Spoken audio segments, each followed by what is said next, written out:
running. Tick, tick, tick, tick.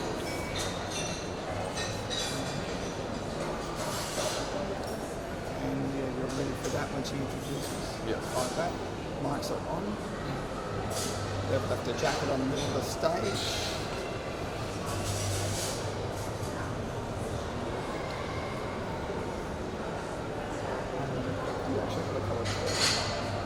I can get one. Yeah. I've been asking. Doing for a shirt.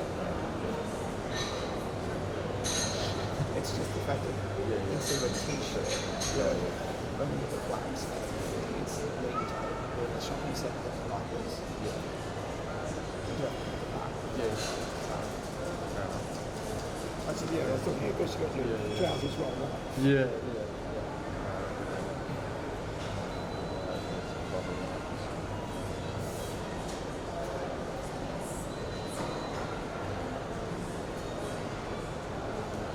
So there are 3 artists.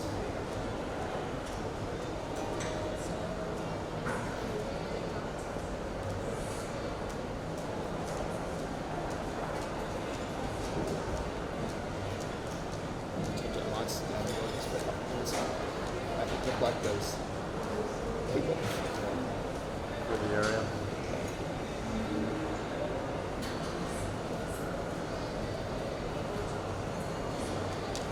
Tomorrow we have a string trio. That's it. No talking, just string trio.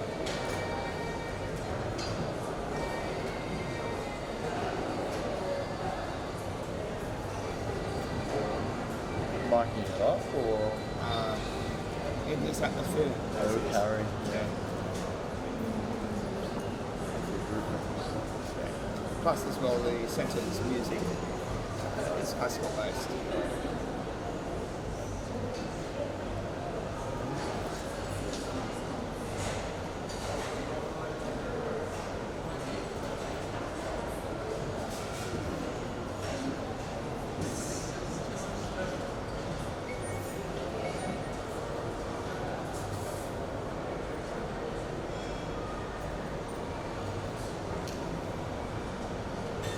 You should be right with this. I'll just sit down the audience table, fill it out. You shouldn't really have to worry about like levels of this. Yeah. Do not expect to direct snap because we're up here and it's down there. Yeah. But you can do that box. So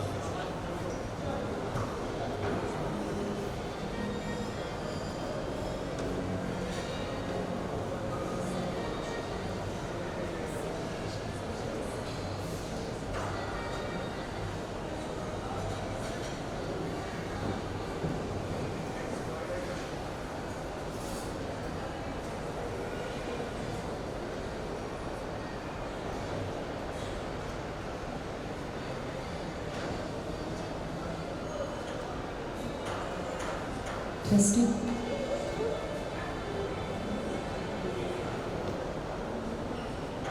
Testing.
think we might get started. Can everyone hear me? All 7 of you? Thank you for coming. A small group, but you know, there's the flip side of it is that a small group is always well looked after. My name is Cassandra Hodlaurie. I'm the curator here for Willoughby City Council, who has actually organised the exhibition Future Abstract. If you don't know anything about the exhibition, should be a catalogue on your seat, so please feel free to take it. At the end of this talk, we're going to go up to the gallery and actually have a look at the works that we're talking about here this morning. So I really do hope that you can stay with us and join the artists afterwards. The exhibition is about, as you're aware, I'm sure, is that it's part of this year's Vivid at Chatswood, and it's added an extra layer to the Vivid Sydney at Chatswood precinct. It's the first time that council is engaged with Vivid Ideas programs, so our exhibition is a Vivid Ideas exhibition, and so is this event, which involves artist talks every day at 11 a.m. So if you're interested in any of the other artworks, please come along to see the rest of the program, as in the artworks outside. We do have another artist talk for our event, which is on Tuesday, the 4th of June, there'll be another 3 artists from Future Abstract here. But today we've got the three artists from the exhibition are Chris Bowman, who is part of the Artist Collaborative Transdern, just here, right on my right, and then in the middle we have Gordon Munro, and at the end Susie Williams. And our 2 artists here, Gordon and Susie, are here this weekend because they're actually our remote artists in the exhibition. They're the ones that have come from interstate to participate in this show. So thank you so much for staying on for a few days to be part of today. So just to tell you a little bit about the exhibition, if you don't know already, basically it is looking at the impact of technology on the genre of abstract art. And abstraction within the European art history kind of came to, emerged, just prior to World War I in Europe. Of course, there's a number of people that are, said to have created the first abstract picture in European art history, but of course no one really knows who it was because people used to predate things and it was all very competitive to be an avant-garde artist back in those days. Abstraction has had a real journey since then, and I guess what I've been interested in putting together this exhibition is how technology is impacting on that genre and looking at the different ways that technology can create new kind of dimensions in space within the abstract space. So, looking at who we've got today, I thought we'd start with Chris, because Chris is part of an artist collective, as I said, called Transdern. And Transdern are a group of people that involve, how many people, Chris? There's about 7 or 8 of you, isn't there? Let me give you your mic. Just there we go. It's about 7 or 8 people of you in the...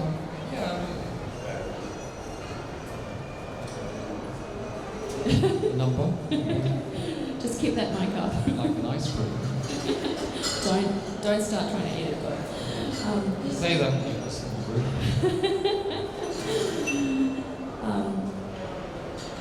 That's all we do, is just make ice cream.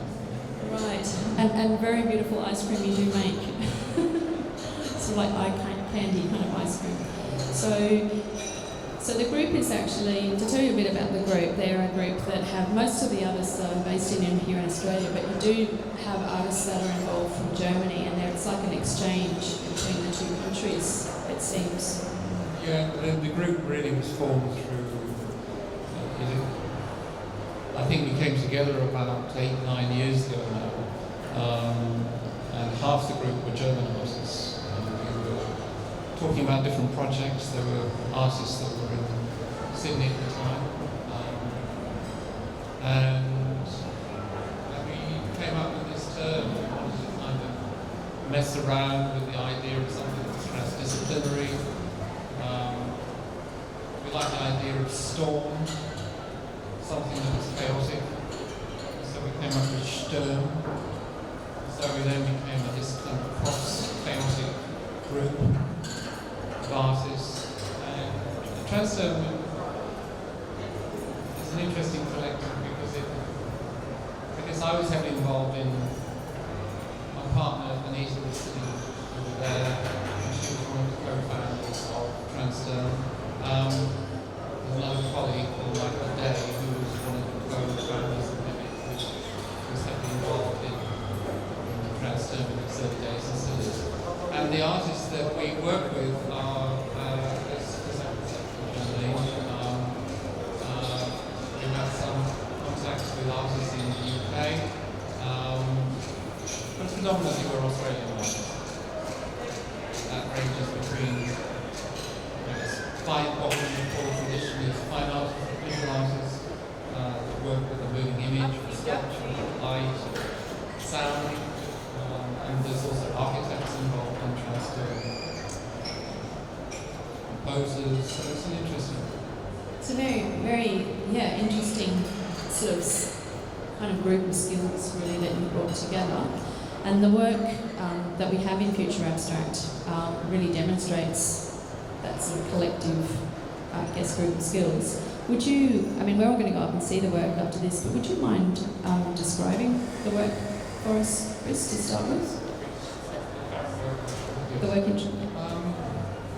Okay, well, Transderm got involved in a number of projects over the years where we've exhibited in Germany, we've exhibited work in the UK and in Australia, where we developed what we often refer to as light mechanisms.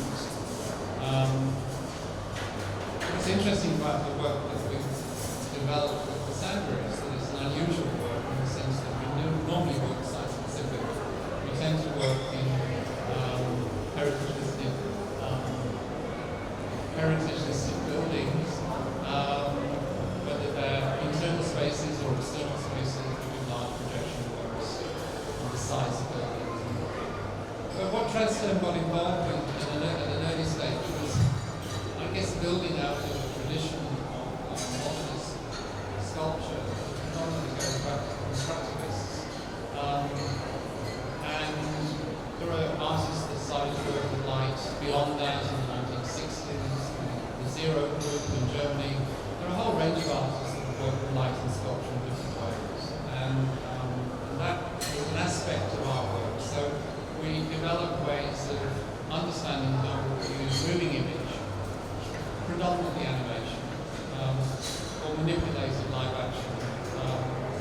We became really interested in how we could play with this idea of illusion, how we could shift, because many of the artists that were involved in Transderm are digital artists. We work in different contexts. We did a lot of work with motion capture, for example, and trying to work outside of the boundaries of normal motion capture is used for. If you're familiar with it, it's often used to kind of create cartoons and place characters in those kind of environments. Penguins that jump around rapidly. We use dancers to do tap dancing of penguins, so on a stage, and so my background's in animation and film, right? So, and I studied painting as well. So when we kind of looked at motion capture, we became really interested in the idea of looking at some very interesting crossovers with Susie, where we wanted to kind of draw with light. So we wanted to understand how we could manipulate movements and how we could understand the body in space in the context of movement as moving lights, as dynamics, and volume, as sound. And so a lot of the work that we started to do in the early days, which has led into this current work, has been informed through that kind of practice. So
Germany 2 years ago, a Bachhaus, which is specifically dedicated to Bach's work. And it uses a light mechanism, it's exhibited site-specific in this, I think, 13th century sort of crypt environment.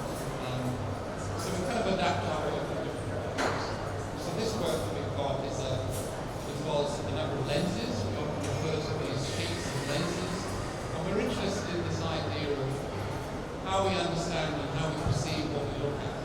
So I think we kind of touched on this, we just had a coffee earlier. It's what these in-between spaces are, not knowing.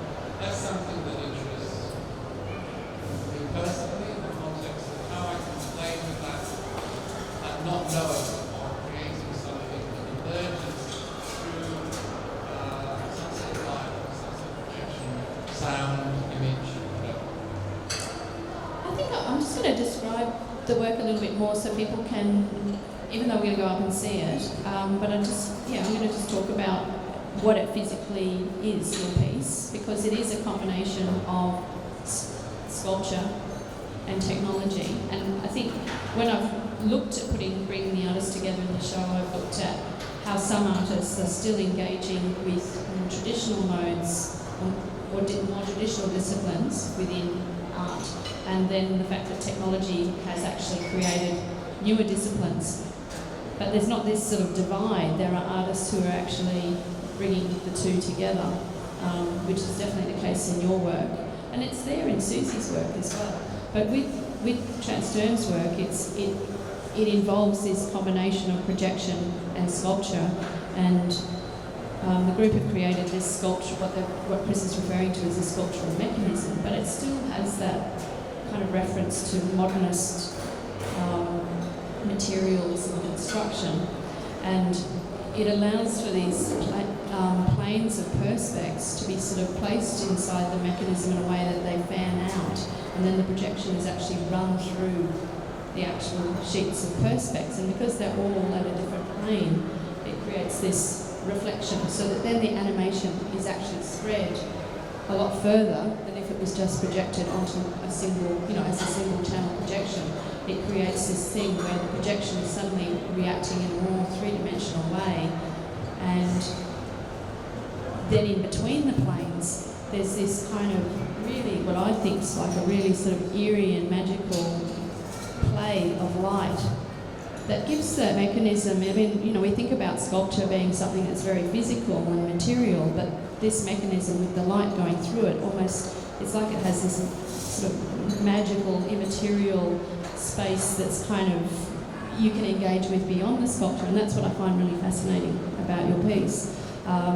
And then, on top of that, it's doing more still. It's creating this holographic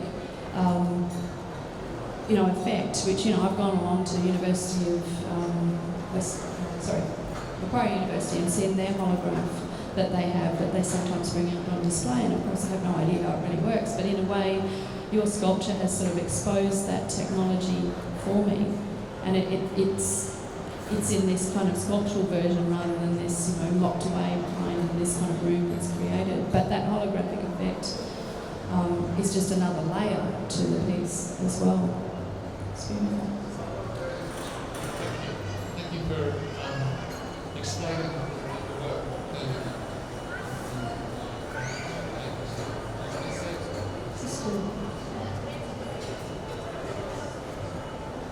Yes. So I think Ice cream and singing. That's what it's all about here today. I think what you're getting at in the context of the work is about referring to that space of not knowing the influence. Yep. And I think that's something that artists in different contexts is to find experiences that evolve through the process of something really powerful that happens through that process. And I think that can happen in many different ways. I mean, it can happen through projection, enchant, it can happen through intuition. It can be temporal in the sense of how material responds or doesn't respond in a particular way, and how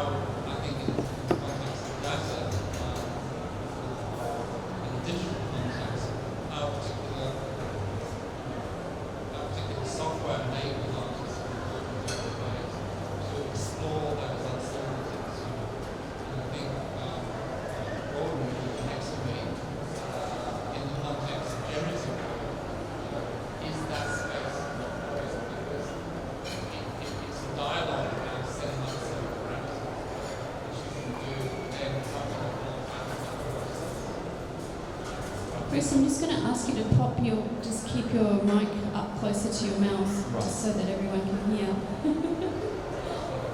But I'm not a deputy artist. I'm not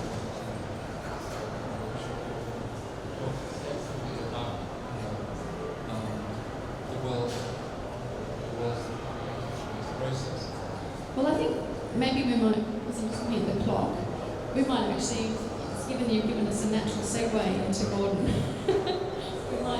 we might sort of move on. Gordon, would you just mind checking your microphone? Because I've got some a concerned AV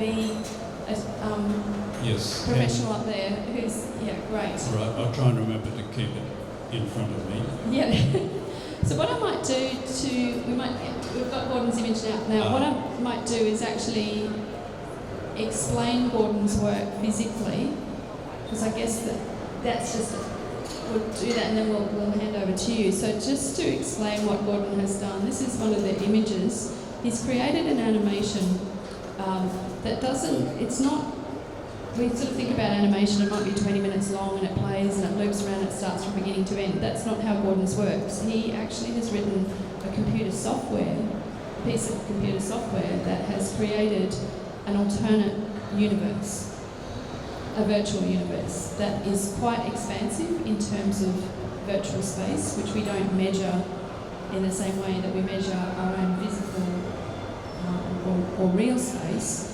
And the idea is that once this universe is indifferent to human concerns, and then once it's activated within the computer to start projecting and playing, he's written it so it generates its own direction from there. And Gordon identifies himself as a generative artist, in other words, one that has an interaction to do with creating an artwork in the first place, but from there, whatever he is interacting with takes over and carries on the process without that input. In Gordon's case, that generative partner is actually the computer. So with his work, Nanocosm, am I saying it right, Gordon? Yeah, I've been reading it, but I haven't, it's probably the first time I've actually said Nanocosm. But anyway, once that is playing, the computer, in a way, the animation part is actually scoping that universe. So the universe exists, but the animation itself is about how that's being tracked and presented to you. And it's just basically moving all the time around different aspects of that universe and giving you, and what the generative component of is that image is changing. It's never the one image. So that tracking of that universe is just being created on the fly, as Gordon puts it, as the work proceeds. So it doesn't have an end point. It doesn't have, I mean, it's a beginning point when you switch it on. There's no set end point. It's not going to loop. It just keeps generating more and more imagery as it moves around this virtual space. Have I explained that correctly, Gordon? Great. I was a bit nervous about that because Gordon comes from, he's been can I say a little bit about your history? Would you mind if I say, yeah, Gordon actually was a lecturer of maths and science at the University of Sydney. He's got a Master of Art from the Conservatorium of Music and now has a PhD in visual art. And yeah, so I mean, there's a real, depth and level of academic complexity to what he's doing. So I have to make sure I said the right thing here. But anyway, I'm going to, would you like to maybe elaborate a little bit more on what I've said from your perspective? Yes. By the way, I've retired some time ago, which gave me the time to make this. So it is a miniature world. It's running off a laptop. What you can see is a projection, a small window into the world. The world evolves, and most of it happens off screen because it's too big to show on the screen. And within the program, there's a separate part which is a virtual camera, and it moves around trying to find things to look at. And there can be large spaces with nothing in them, and the virtual camera tries to avoid those. So the world itself, consists of hexagonal entities. I'm not going to call them life forms. They do have sort of DNA. Each one has some numbers, and that controls the its form, and also they move around and they have preferences for the colours that are visible. And the little ones can climb on the top of the bigger ones. And if the bigger one moves, it carries, like a hermit crab, it carries the little ones clinging to it with it. When they meet in the right configuration, they fuse to make bigger ones. So I started it with an empty universe on Wednesday morning when the show opened. And so little ones spawn all the time. So at first there were only little ones. Last time I actually went and looked at it was Friday night, and there were some medium-sized ones, and I'll be interested to see where it's got to, where we go now. So it evolves over the whole course of the exhibition. And as you can see, it's based on the experience. I was trying to make a world that didn't really owe anything much to our world. It's got a sort of physics and a sort of biology, but they're not ours. Look, the historical context, I come in the middle, as Cassandra, we were talking earlier, and as Cassandra pointed out, I come in the middle of historical sequence. The first exhibitions of art generated with the help of a computer program were in 1965. Art with an evolutionary aspect like this, I think dates from the early 1990s. Real time, there was a real-time work in about 92, and it required a supercomputer back then. That one is just Probably considered to be less powerful than my old laptop, which is running it now. So it's intermediate between the sort of light sculpture history, which goes back to Holly-Noche, people like that, light space modulator in the 40s already. So even moving light sculpture has an older tradition. On the other hand, since then it's virtual reality, and that's much newer technology. So look, my universe doesn't care, this little universe doesn't care about us. It's completely indifferent to our hopes, our aspirations, our fears. And I was thinking of a couple of things when I was working on this. The first one was the world shown to us by science, the worldview of modern science. And it really is an unfriendly worldview. You know, there are galaxies out there, there are black holes, there are gamma ray bursts. If one of them goes off, there won't be any other if it's near enough. Doesn't care about us. At the micro level, we've got inconceivably small distances, things happen extremely rapidly. Both are very large and very small, they're completely beyond our grasp. We can compute things, we can intellectualise about them, but we can't necessarily grasp them. They're just beyond us. Now, on the other hand, my laptop there, I think of as a miniature version of that. It's got billions of transistors.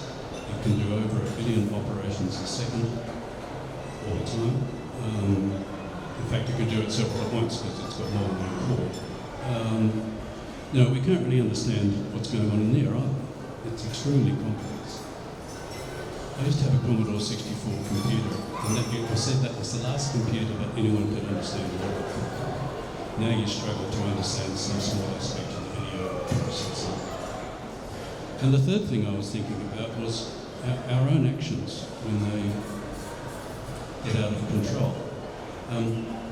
Earlier this year, the Australian dollar suddenly fell about 5% against the Japanese yen because the automatic trading programs that people had suddenly decided that the Australian dollar wasn't worth having a period, and they all tried to sell at once, you know, in a small fraction of a second, and there were no buyers around, so the dollar suddenly fell for no very good reason, and it dragged it. When that happened, other computer programs took notice and it fell rapidly against the US dollar as well. It wasn't until humans realised what was going on and that the Australian dollar was actually cheap enough that it went up. By the end of the day, it got almost all its losses back. So that was probably the individual programs were quite simple, but they interacted in a way which people didn't foresee. And I guess some people lost a lot of money. I mean, that's just one thing. We live in this extraordinarily complex society with machines we don't understand. So in a way, my work is reflecting this strange and alienating space that we've got ourselves into, both scientifically and technologically. I know the complexity within the work is quite extraordinary, and you know, it was great when I was really keen on your work when I contacted you to be part of this. But when Gordon actually came up and he had his artist meeting in the space, and then those layers came through. It's just it's amazing what he's actually behind the work. But I also love the fact when you're talking about how it's sort of looking for something to see. I love those moments actually in the work where there actually isn't a lot to see. It might be just something on the edge, and I think that's what also gives the work another layer as well of almost like a foreboding, but that thing where that sort of emptiness as well.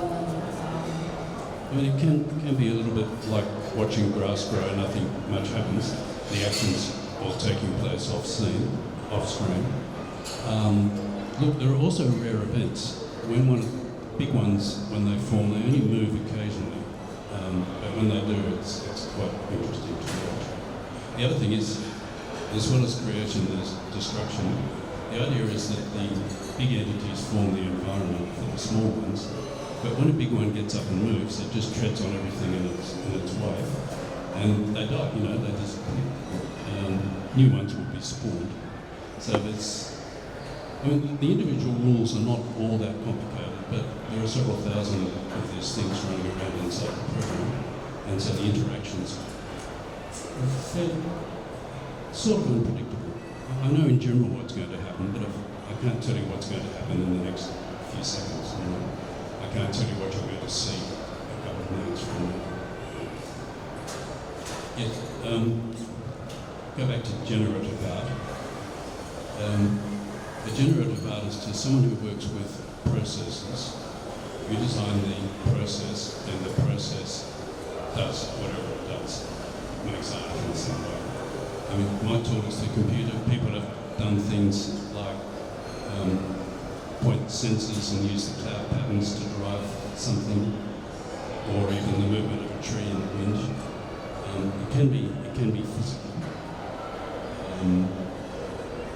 or it can be completely virtual like mine, or it can be some hybrid, taking input from the real world or making a physical construction and augmenting it with computers. It's an interesting thing because I think this is sort of part of this idea that it breaks this idea of artists being absolute creator, which I guess is sort of tied to an early sort of era of art history as well. I mean, we've got another work in the exhibition, which is Grant Stewart's robotic work, which is sort of working really site responsibly, and he's set up a mechanism for the robotics, but as far as what the end result will be, he's sort of left that to the chance of others, other criteria that impact on the creation of a work.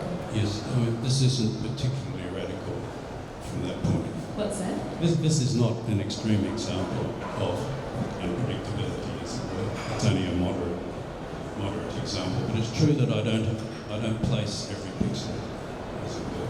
It'll make more sense when you actually see the work in action.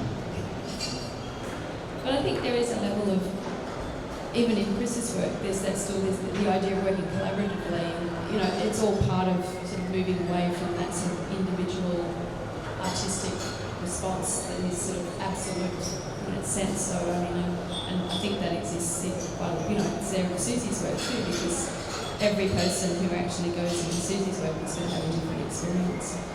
I might move on to Susie then, if that's okay, because I'm just aware of time. But I just also wanted, in introducing Susie, I also want to sort of go back when I was talking about Gordon having all those amazing qualifications and just sort of highlight actually all the artists in this show have amazing qualifications.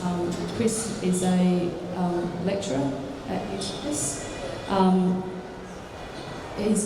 There's two other lecturers in the show. There's Tom Loveday, has been a lecturer for a really long time at Sydney College of the Arts. And we've also got Wade Baranowski in the show, who's been a lecturer across UTS and Macquarie University.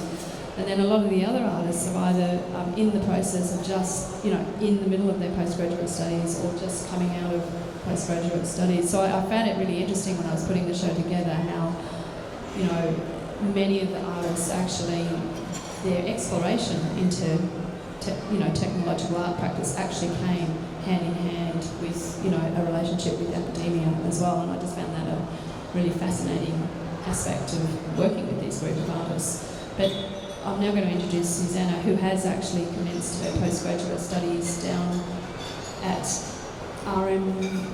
Victoria College of the Arts. So Susanna, of course, is the artist who is now, I'm just waiting for her image to come up, who has created a virtual reality work for Future Abstract and has been working with virtual reality for quite a few years now. I've worked with Susie before on previous projects, and I just have to say how much, her work's always been amazing, but the progress of, the way things are developing with what she's doing is really just awe-inspiring, actually. Awe-inspiring. Anyway, so the work that she's created for us involves putting on a headset and experiencing an immersive virtual reality drawing that, not only that, a bit like the other two artworks, there's layers and layers and there's more. It's also a soundscape, but you actually activate that soundscape with regard to how you manoeuvre yourself through this virtual space and with your avatar virtual hands, touch the drawing that she's created to activate the soundscape. And it's pretty amazing. I haven't had a chance, I've only done it once, I've been so busy with the show that I'm hoping to put the headset back on again soon, because when I did it the first time I really felt like I was in Tokyo. It was just sort of like, So there's an image up here of the work, which of course doesn't really do the whole experience justice because it's so static. But Susie, would you like to tell us a little bit more about how you developed the drawing and then how you developed the soundscape for the piece? Hi, Thank you, Sam. Sandra. Yeah, can you hear me? So why I'm excited about working in virtual reality is I practice drawing and installation, and I've been developing that practice for 10 years. But virtual reality as a medium allows me to create a drawing that firstly I get to walk through, and I get to place all of the different components and marks and colours of the drawing within three-dimensional space, and then you experience it in fourth dimension, I suppose, because you're actually in the drawing, walking through it, spending time with it, touching it, listening to it. So I've been really excited when I was introduced to work with this technology of it's an HTC Vive.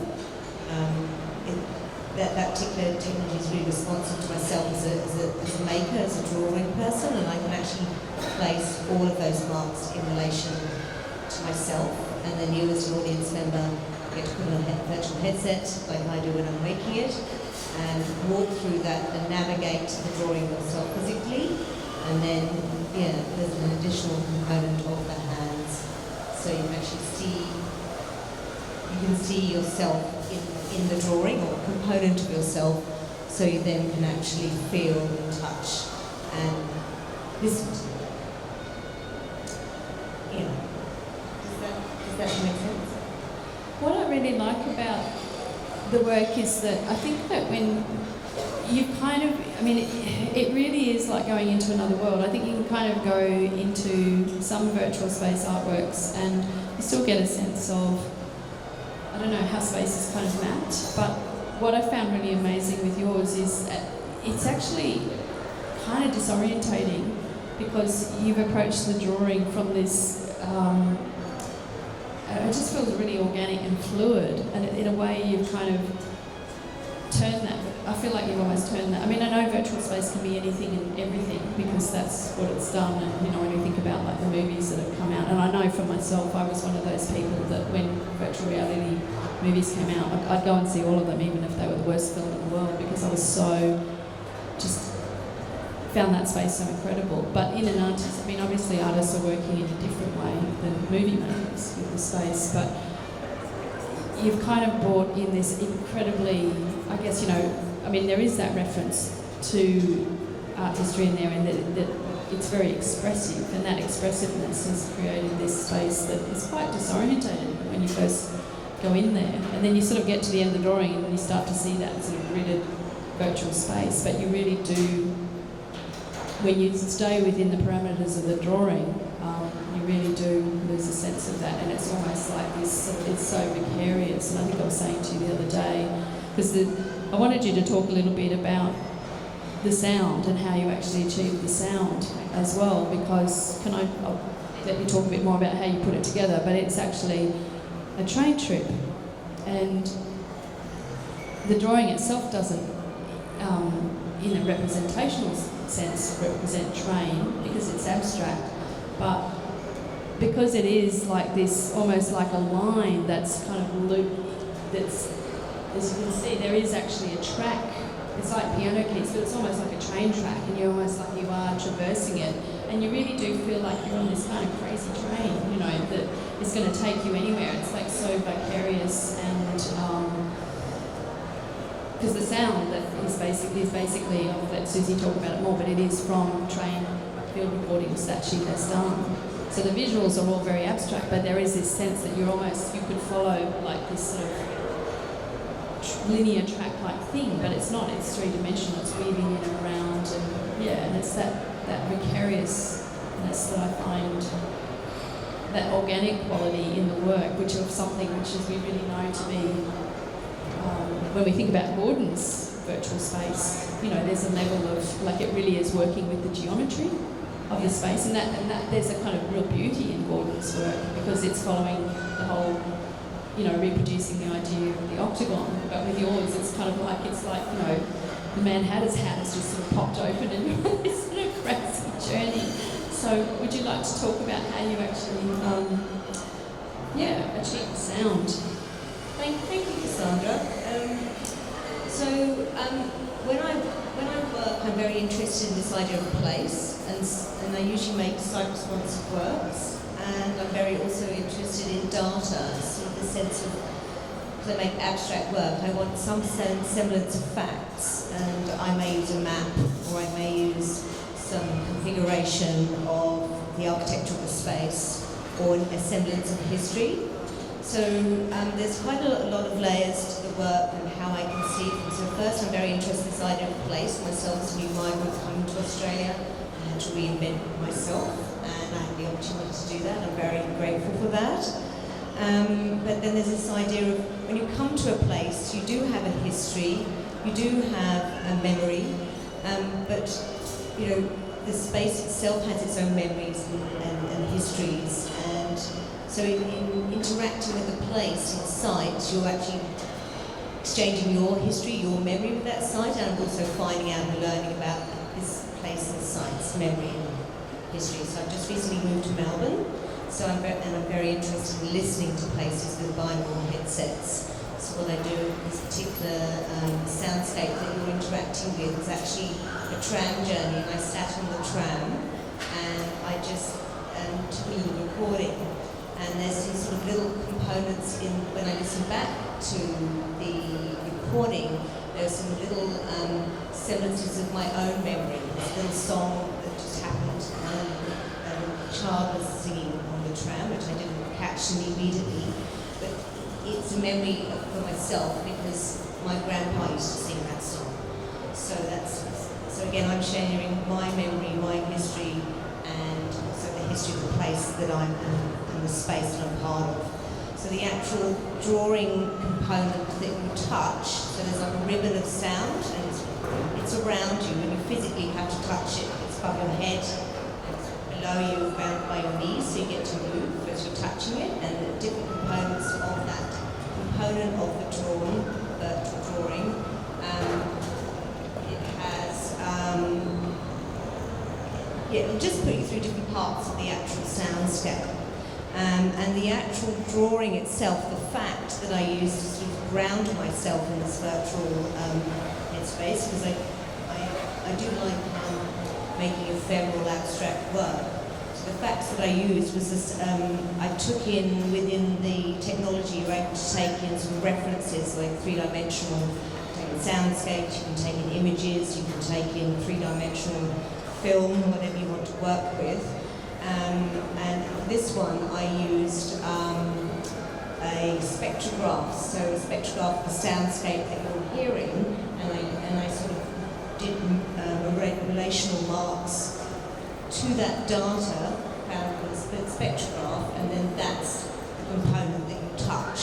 And then after there was sort of like probably whilst I was working, maybe I probably did about 15, maybe 20 iterations of the actual physical drawing once I'd made it, because I really wanted to work with Cassandra's curatorial directive, which was all about composition, colour, space, placement, structure, systems.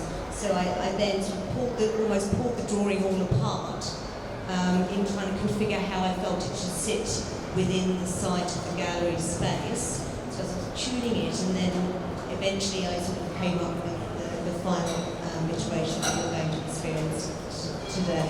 But virtual reality and all of these works that I'm really lucky enough to be having a conversation with in Future Outside, which is a great show, is we're all talking about composition, and we're all talking about how we read space as physical beings, how we have relationship to light, to colour, and all the joys and excitement of living within that.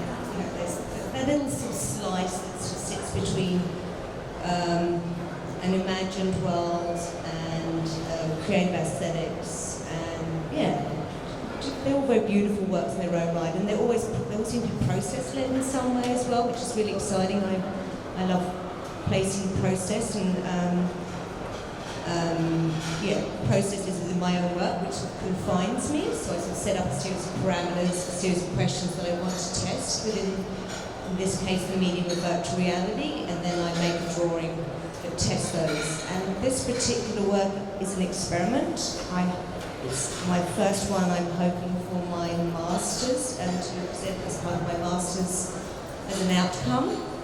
And I'm looking at this question of drawing, sound, and place, and how I can bring them together through the medium of the virtual environment.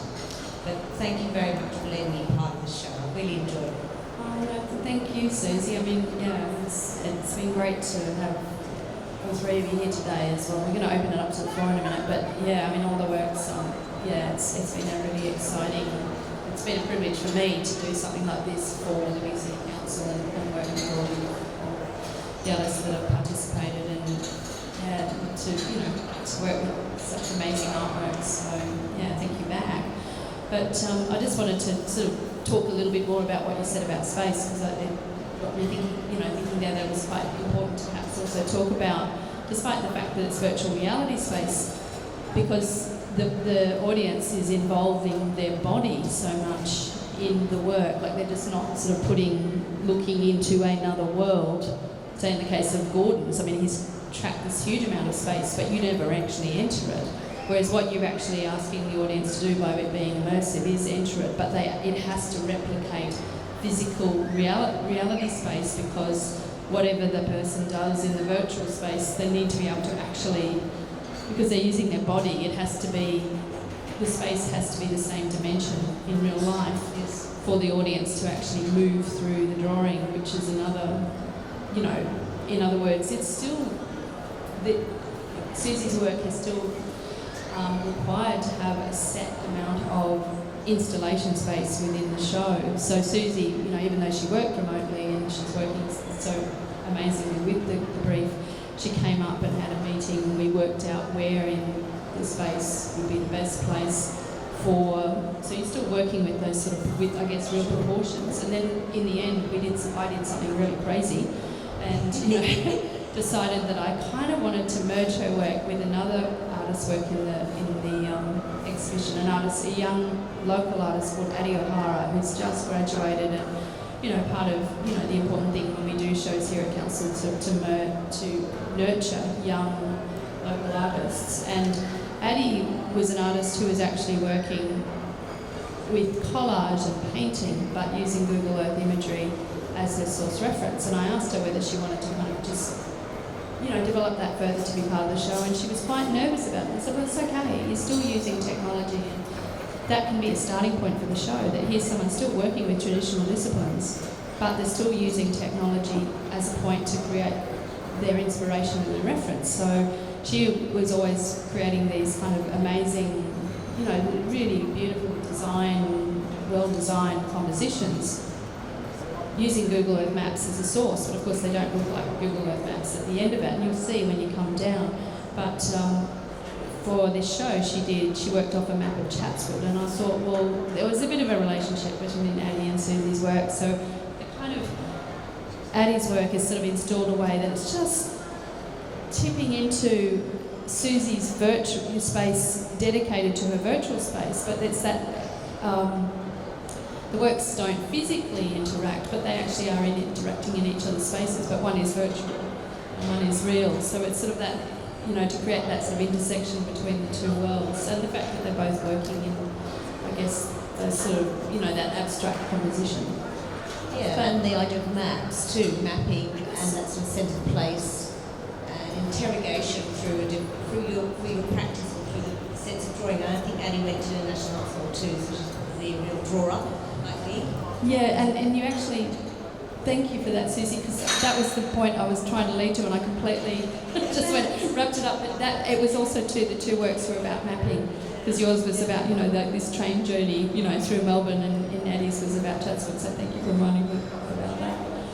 We've only got a few more minutes left. Is everyone keen to, in a little bit, to go down to the space? Yeah. But would anyone like to ask, because I've got mindful that there are a couple of people here that may not come down with us, would anyone like to ask the artists some questions while we're up here? Because we've got another mic that we can hand out, and Christina, who is it Christine or Christina? Christine is our wonderful Vivid volunteer today, and she is happy to hand on a microphone to you if you would like to ask a question.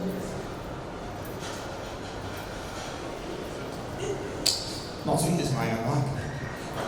Listen, when you're actually in the virtual world, the VR world, do you actually have a palette of colours or images to work with? Yes, so the actual technology is really responsive. So you have a palette and a brush, which is two controller systems that you hold in your hand, and you're able to pick what brush, what pen you're going to use, whether you're going to spray paint something. Everything is created. I craft everything, so I sort of make sure the colours are the right for the background field that I'm working in amongst. So everything is hand drawn, but it's all of the systems are there. So it's just like having your own palette and brush or my pencils in my studio, and I wear the headset and you just make decisions.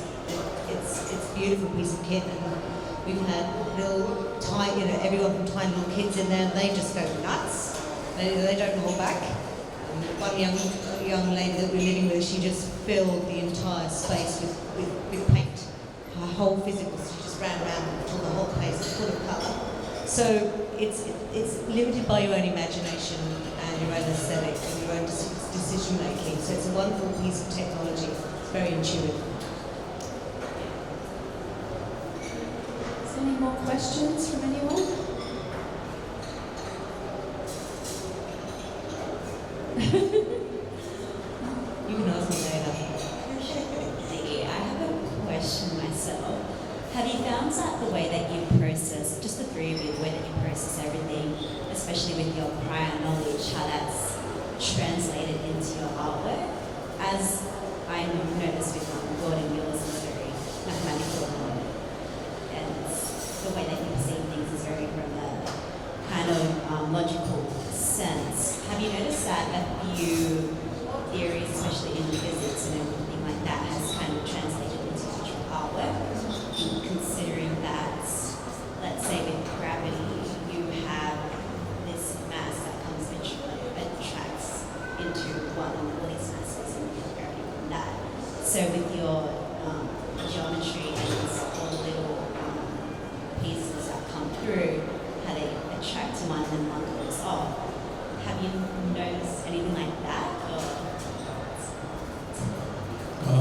quite sure that I got the question.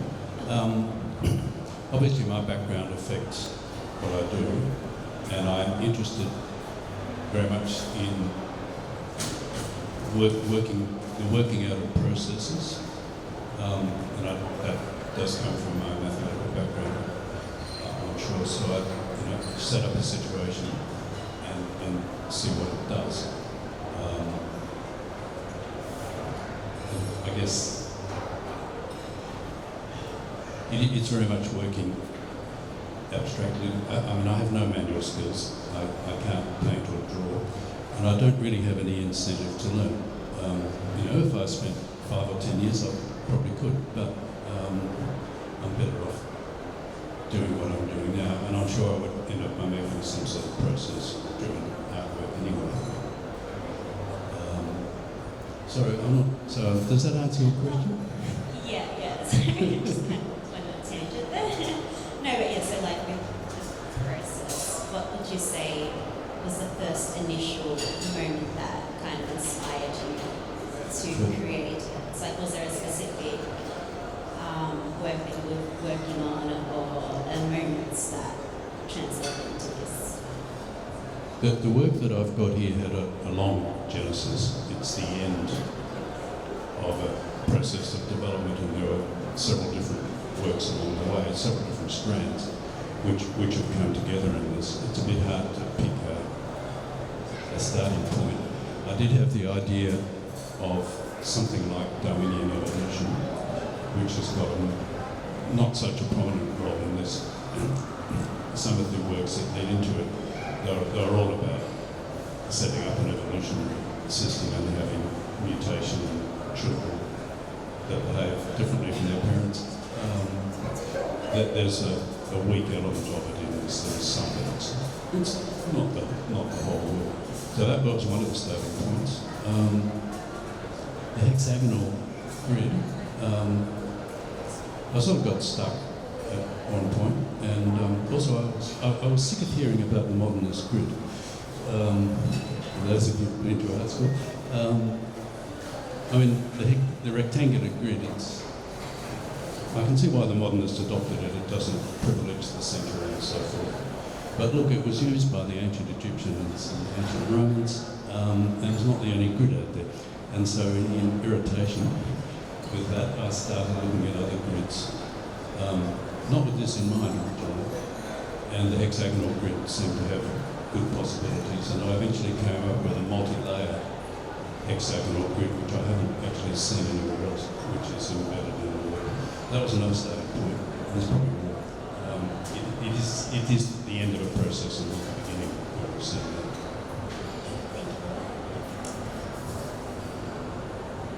I've got a question for Chris, not a particularly intellectual one.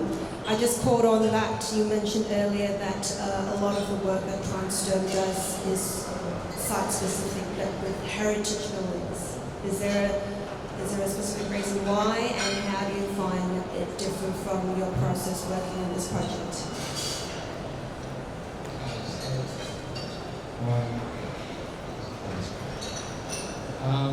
If I understand your question, is we work with heritage. There's two parts to the question.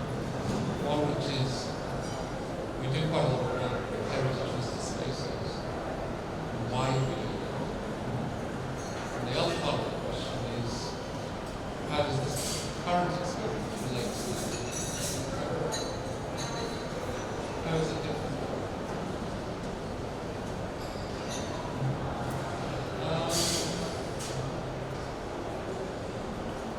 We got involved in heritage listed spaces because I work closely with architects, and architects have an interest in buildings,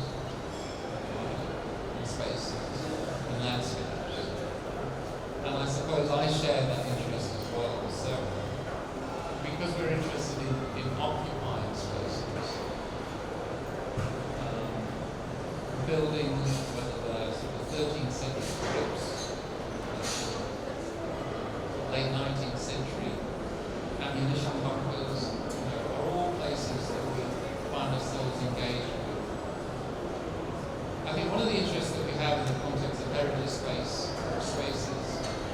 is the sense of being in that space,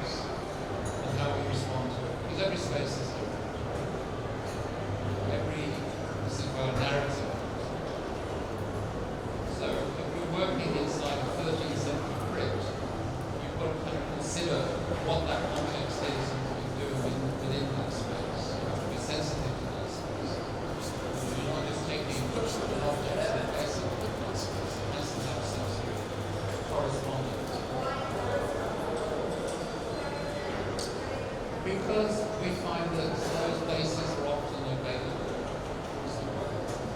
You know, there's a practical side to how artists engage in spaces. If we are given the opportunity to work in the gallery, because that invited us to work in the gallery, and it's been a very interesting process for us.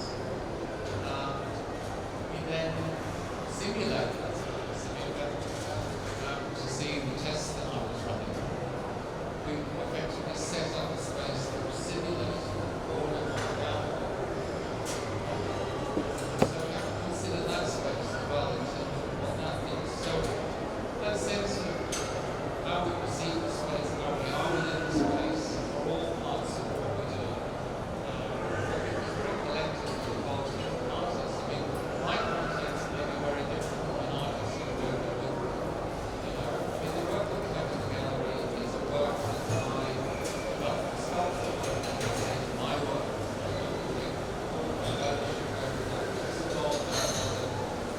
Processes. The animation you see within that process is a collaboration with other artists. So that kind of exercise.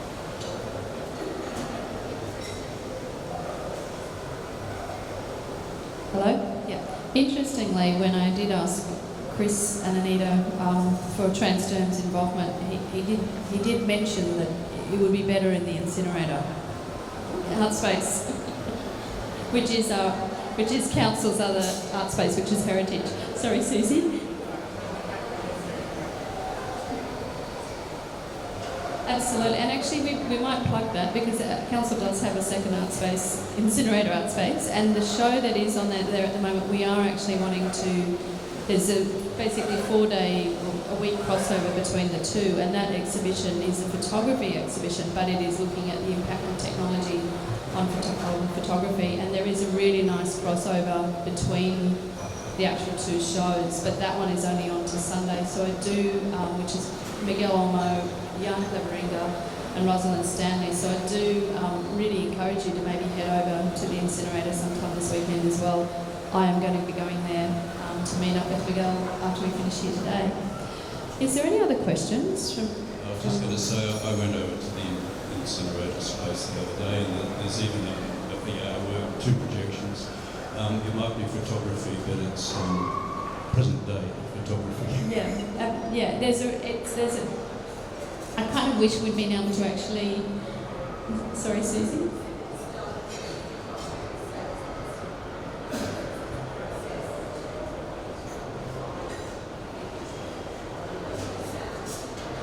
I was sort of hoping, I wished in retrospect that I'd actually programmed them, because they actually proposed it as a photography exhibition, and they didn't reveal the technology part until we were much more locked in, and I wish that, if I'd known, we could have actually had perhaps them crossing over much more with our show, which I think would have been a great extension of our event. But the reason why I said to Chris, we can't do it at Incinerator is because, of course, Willoughby is not part of the Vivid Sydney and Chatswood precinct, and the whole idea of this show was to link in and create another layer to, the wonderful Vivid Sydney and Chatswood that Willoughby South City Council is now. I think this might be the 3rd or 4th year that Council is now. So, are there any other questions? Because if we don't have any other questions, I think it might be good to actually go across to the art space if you would like to join us. Yes, someone's very excited here, yes. Because obviously there's going to be a chance to talk more to the artists when we get there without, having to battle with microphones and coffee cups clinking away. So we'll wrap up this part, we'll move on. We'll head over as a group together. But I'd just like to say, to sort of wrap up this sort of formal side of things, thank you so much to Chris Bowman, Gordon Munro, Susanna Williams, though I should say, look out for her in future, is Susanna Langley, because she has just changed her name, but we didn't find out. We had too much printed, so we couldn't. Yeah, but thank you so much for coming in today and for sharing your thoughts. And I know you're going to be sharing more stuff when we go in the space, and for just being in the show generally. Yeah, I'm so excited about this project. So thank you so much. And just give them.